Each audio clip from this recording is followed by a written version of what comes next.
ಬಿಸಿಲಿನ ಬೇಗೆಯಲ್ಲಿ ಬೇಯುತ್ತಿದ್ದ silicon city ಮಂದಿಗೆ ಒಂದು ರಣಭೀಕರ ಮಳೆಯ ಆರ್ಭಟ ಭಯಭೀತರನ್ನಾಗಿಸಿದೆ. ರಣಮಳೆಯ ಅಬ್ಬರದಿಂದ ಮೃತ್ಯುವಿನಂತೆ ಬಂದು ಬಿದ್ದ ರಕ್ಕಸ ಗೋಡೆ ಬರೋಬ್ಬರಿ 7 ಮಂದಿ ಅಮಾಯಕರನ್ನು ಬಳಿ ಪಡೆದಿದೆ.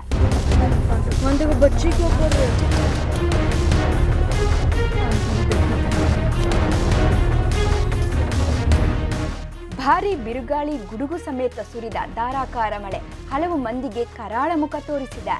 2 ರಿಂದ 3 ಗಂಟೆ ಭೀಕರ ಮಳೆಗೆ ಬೆಂಗಳೂರಿನ ಶಿವಾಜಿನಗರದಲ್ಲಿರುವ ಪ್ರಖ್ಯಾತ ಬೌರಿಂಗ್ ಆಸ್ಪತ್ರೆ ಬಳಿಯ ಕಾಂಪೌಂಡ್ ಗೋಡೆ ಕುಸಿದಿದೆ. ಆದರೆ ಇದೊಂದು ದುರ್ಘಟನೆ. 2 ಮಕ್ಕಳು ಸೇರಿದಂತೆ ಒಟ್ಟು 7 ಮಂದಿ ಸ್ಥಳದಲ್ಲೇ ಸಾವನ್ನಪ್ಪಿದ್ದಾರೆ. ಹಲವರು ಗಾಯಗೊಂಡು ಪ್ರಾಣಾಪಾಯದಿಂದ ಬಚಾವಾಗಿದ್ದಾರೆ. ವಿಷಯ ತಿಳಿದ ಕೂಡಲೇ ಅಗ್ನಿಶಾಮಕ ದಳ, ಪೊಲೀಸ್ ಕಮಿಷನರ್ ಆಫೀಸರ್ಸ್ ದೌಡಾಯಿಸಿ ರಕ್ಷಣಾ ಕಾರ್ಯ ಮಾಡಿದ್ದಾರೆ. ಮೃತ್ಯು ಮಳೆಗೆ 7 ಜನರನ್ನು ಕಳೆದುಕೊಂಡ ಕುಟುಂಬಸ್ಥರ ಆಕ್ರಂದನ ಮುಗಿಲು ಮುಟ್ಟಿದೆ.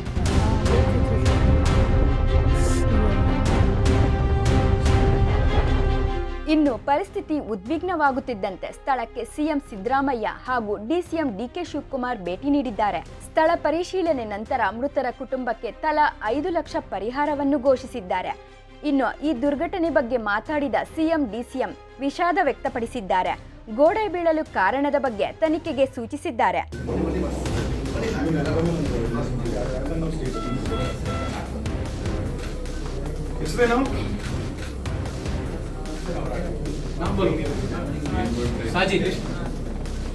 ಅಲ್ಲಿ ಏನ್ ಮಾಡ್ತಿದ್ದೆ?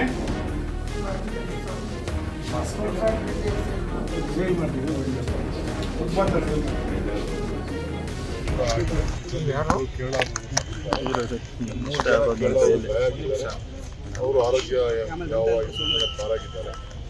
ಸೊ ಈಗಾಗಲೇ ಅವ್ರ ಹೆಸರುಗಳನ್ನು ಬೇರೆ ಕಡೆ ಹೇಳಿದ್ದೇನೆ. ಸೊ ಮುಂಜಾಗ್ರತೆಯಾಗಿ ನಾವು ಮುಂದಕ್ಕೆ ನಾಳೆಯಿಂದಲೇ ಮರಗಳನ್ನು ಕಟ್ ಮಾಡಿದ್ದೇವೆ, ಮಾರ್ಗದರ್ಶನ ಕೊಟ್ಟಿದ್ದೇವೆ. ಮುಂದಕ್ಕೆ ಏನೇನು ಜಾಗ್ರತೆ ವಹಿಸಬೇಕು ಕೆಲಸ ಮಾಡ್ತೇವೆ. ಸೊ ಈ ವರ್ಷ ಮಳೆ ಇಲ್ಲ ಅಂತ ನಮಗೆಲ್ಲ ಸ್ವಲ್ಪ ಗಾಬರಿಯಾಗಿದ್ದು ರಿಪೋರ್ಟ್ ಬಂದಿತ್ತು. ಮಳೆ ಭಾಳ ದೊಡ್ಡ ಗಾಳಿ ಬಂದು ಆಳೆಕಲ್ಲು ಮಳೆ ಬೆಂಗಳೂರು ನಗರದಲ್ಲಿ ಯಾವಾಗೂ ಬಿದ್ದಿರಲಿಲ್ಲ. ಅಂತ ದೊಡ್ಡ ಮಳೆ ಕೆಲವು ಭಾಗದಲ್ಲಿ ಬಿದ್ದು ಸಮಸ್ಯೆ ಆಗಿದೆ. ಇನ್ನು ದುರಂತ ನಡೆದ ಸ್ಥಳಕ್ಕೆ ವಿಪಕ್ಷ ನಾಯಕ ಆರ್ ಅಶೋಕ್ ಅವರು ಭೇಟಿ ನೀಡಿ ಪರಿಶೀಲನೆ ನಡೆಸಿದ್ದಾರೆ. ಮೃತರ ಕುಟುಂಬಕ್ಕೆ ಸಾಂತ್ವನ ತಿಳಿಸಿದ್ದಾರೆ.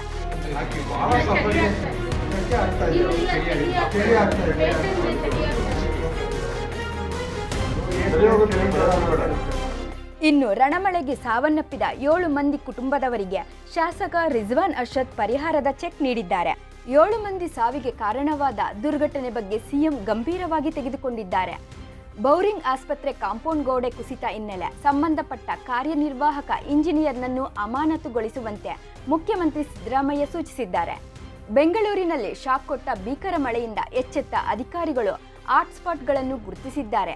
ಹಾಗೆ ಎಲ್ಲೆಲ್ಲಿ ಮರಗಳು ಧರೆಗಪ್ಪಳಿಸಿದೆಯೋ ಅಲ್ಲಿ ಚುರುಕಿನ ಕಾರ್ಯಾಚರಣೆ ಮಾಡುತ್ತಿದ್ದಾರೆ.